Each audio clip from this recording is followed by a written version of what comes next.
Romain Rissoan, consultant formateur Cloud Computing. Alors le Cloud Computing, c'est un concept qui est, il faut le dire, assez technique dans l'absolu, hein, et en même temps, c'est un vrai sujet d'actualité qui est de l'ordre stratégique. Concrètement, les formations qui me sont demandées et que je réalise sur le Cloud Computing sont sur un point de départ stratégique. Je prends l'exemple d'une entreprise que j'avais accompagnée. C'est une entreprise qui crée un logiciel de dessin 3D et qui dit, moi, je veux que ce logiciel, demain, soit un logiciel en SaaS sur Internet. C'est-à-dire que je veux plus que les gens ils installent un logiciel, je veux qu'il s'exécute sur Internet. Donc ça, c'est le principe du cloud computing.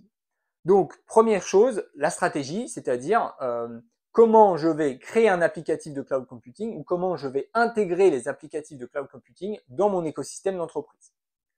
Donc, il y a des enjeux de connectivité, il y a des enjeux techniques, il y a des enjeux de serveurs, il y a des enjeux de base de données. Enfin bref, c'est à la fois un gros sujet de la stratégie d'entreprise et en même temps un gros sujet de la stratégie technique. Deuxième point relatif au cloud computing, le modèle économique.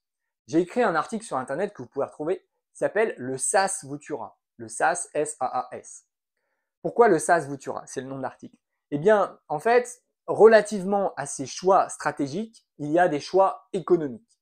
Et on l'a bien vu lors de la crise covidienne, lorsque vous avez une entreprise qui tourne au ralenti et que vos coûts de structure continuent de stagner en fait relativement au nombre d'utilisateurs par mois que vous avez dans le cloud, dans le SaaS, eh bien votre entreprise est potentiellement mise en péril.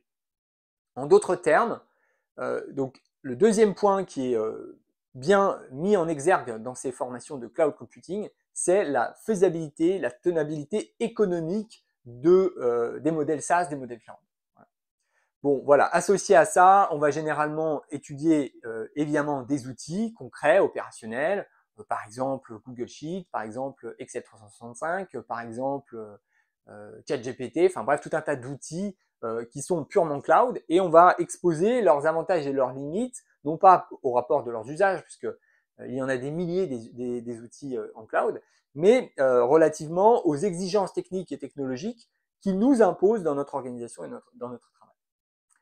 À bientôt!